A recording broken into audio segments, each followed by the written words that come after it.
반갑습니다. 오늘도 돈이 되는 이슈를 전해드리기 위해 카메라 앞에 선 저는 이슈 땅꾼 강성모입니다. 반도체 시장에서 점점 메모리 반도체의 비중이 커지고 있습니다. 미사일도 AI가 통제하는 시대가 될 때 이 AI에 대량으로 투입해야 하는 가장 중요한 반도체 중 하나는 고성능 D램입니다. 이 D램을 장악한 나라가 AI도 지배하게 될 가능성이 큽니다. 서울대 재료공학부 황철성 교수의 말입니다. 그는 AI 시대를 주도할 반도체 메모리 패권을 현재처럼 한국이 쥐고 있는 상황 자체를 미국이 불편해할 것이다 라고 하는 발언도 했습니다. 인간의 뇌 반응 속도를 쫓아가는 AI라는 초고성능 기기를 개발하자면 D램 사용이 가히 폭발적으로 늘 수밖에 없겠죠. 미국의 반도체 전쟁 시나리오는 2017년 오바마 행정부 말기에 미국의 장기적 반도체 리더십 확보를 위한 대통령 보고서에서 시작되었다라고 볼 수가 있습니다.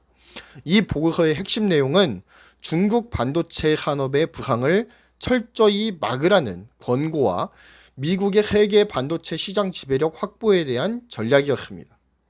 반도체 분야 거래에 좀 더 엄격하고 광범위한 감독이 필요하고 투자 표준을 개발해 중국이 이를 어겼을 경우 제한을 강화할 수 있도록 하며 다른 국가들에 대해서도 반도체 산업에 대한 관리 감독을 강화하도록 미국이 나서야 한다라고 하는 내용으로 구성되어 있는 보고서입니다.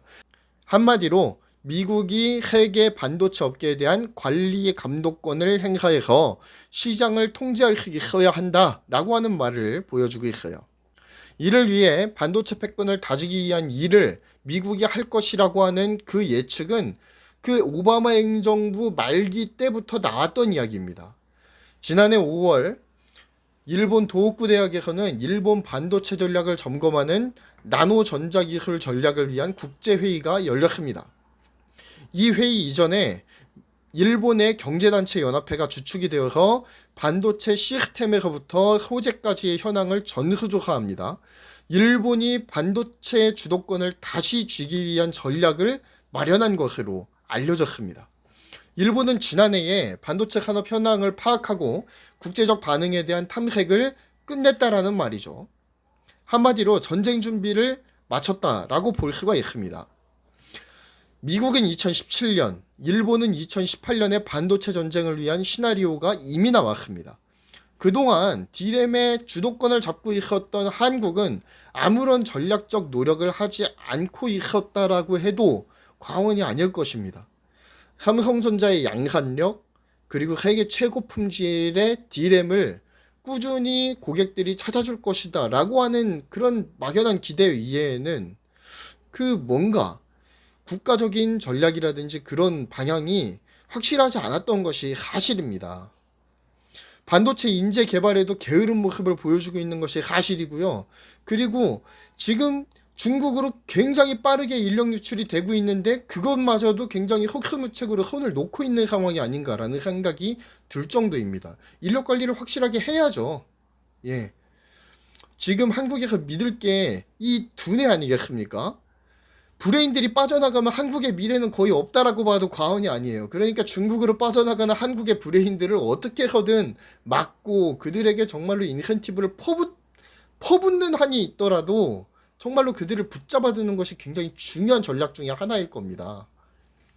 어찌 되었든 일본이 경제전쟁을 도발하면서 반도체 핵심 소재 그리고 부품에 먼저 손을 댔죠.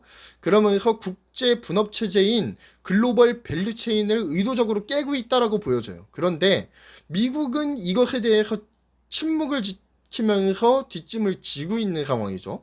우리나라가 지소미아 가지고 깐족거리니까 미국이 야 너네 빨리 이러이러한 방식으로 좀 해결 좀 해봐 라고 중재를 했는데 일본에서 쌩깠잖아요. 그래가지고 미국 자존심이 지금 말이 아닌데 어찌됐든 좀 소극적인 스테이크를 가지는 것이 그 기정사실 아니겠습니까?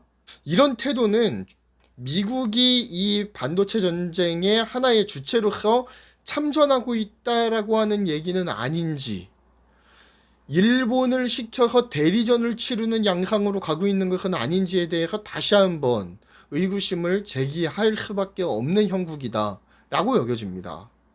사실 이 얘기는 한국과 일본이 반도체 전쟁을 시작할 때부터 꾸준히 나왔던 얘기예요. 야, 이거 일본이 미국 형님한테 지령받아서 하는 거야 라고 하는 이야기는 굉장히 꾸준하게 나왔던 이야기이죠.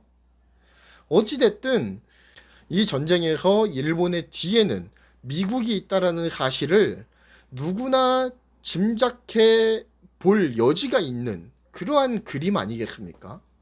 그런데 지금 지소미아를 기준으로 해서 미국의 태도가 약간씩 바뀌고 있죠. 싱가포르에서 열렸던 한미일 외교장관 회담에서도 폼페이오 장관이 굉장히 적극적인 모습으로 한일 양국을 중재하려고 하는 모습이 나타났었습니다. 근데 일본이 쌩깠죠.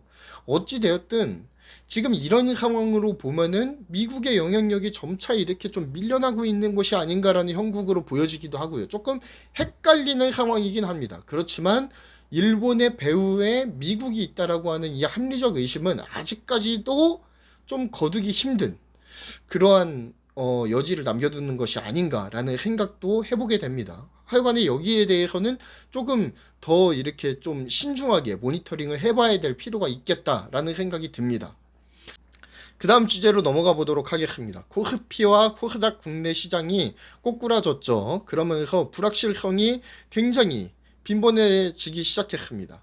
그러면서 2030 세대가 해외 주식으로 관심을 옮겨가고 있다라고 하는 뉴스가 있습니다. 요 근래에 주식시장 참여자들은 국내 종목들에 대한 배신감이 아마 깊었을 겁니다. 글로벌화가 진행되면서 해외 정보에 대한 접근성이 나은 이 2030 세대가 사회생활을 하는 나이대에 진입을 하게 되면서 본인들의 그 배를 불리려고 하는 그 투자처를 굳이 국내로 이렇게 한정하기보다는 해외로 확대하는 그러한 모양새가 지금 그려지고 있는 것이 사실이죠. 이들이 국내 주식보다 해외 주식의 수익률이 더 높을 것으로 보고 있다라고 해석할 수도 있겠다라는 생각이 듭니다. 증권사들도 주요 잠재 고객인 이들이 움직이자 해외 주식 무료 체험전 등 이벤트를 통해서 모객하고 있는 정황이 드러나고 있습니다. 저는 이들이 아직까지는 해외 기업에 대한 정보가 부족해서 시장을 주도하는 몇 개 대표주로 몰리지 않을까 이런 생각을 하게 되는데요. 예를 들면은 지금 AI 이슈로 굉장히 핫한 마이크로소프트라든지 아니면 구글이라든지 아니면 제조업계의 절대 강자 애플이라든지 이러한 쪽으로 좀 우리나라 청년들의 그 자산들이 좀 몰리지 않을까라고 하는 그런 예상을 해보게 되고요. 많은 분들이 관심을 가지시는 갤럭시 노트 10에 대한 이슈도 있습니다. 저도 사전 예약을 완료했습니다.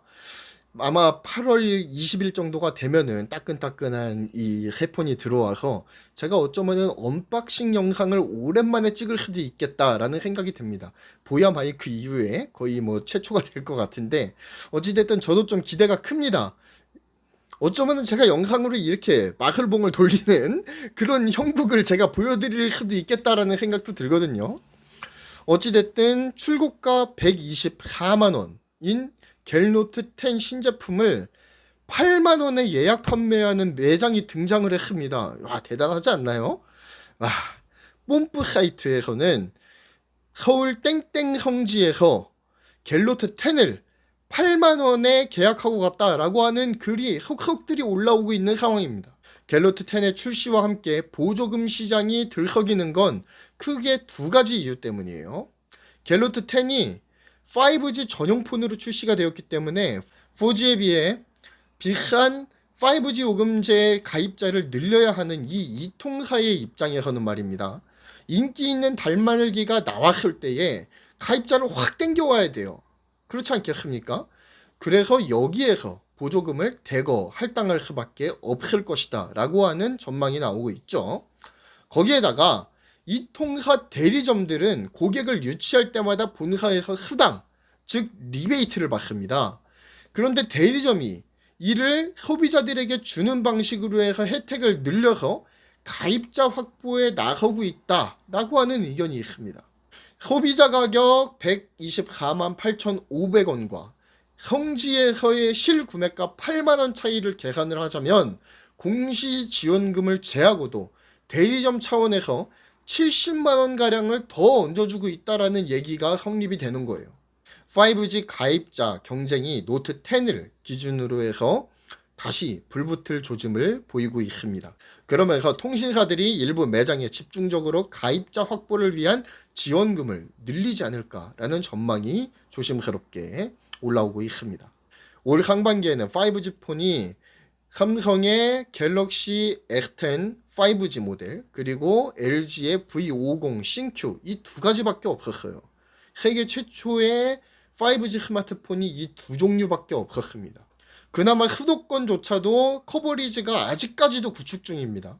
그래서 망 이용이 불안정하다라는 불만이 매우 많아요. 지금까지도 많습니다. 그런데 하반기에는 서비스가 점차 안정을 찾고 단말기도 다양해지고 그리고 5G 가입자 수 또한 가파르게 오르게 되지 않을까라는 전망을 조심스럽게 내놓습니다. 이상 이슈 땅꾼 강성모였습니다. 다음에는 좀 더 뜨거운 이슈로 여러분들을 찾아뵙는 저 이슈 땅꾼 강성모가 되겠습니다. 이 영상이 조금이라도 유용하셨다면 구독과 좋아요 그리고 알림 설정까지 꼭 부탁드리겠습니다. 감사합니다.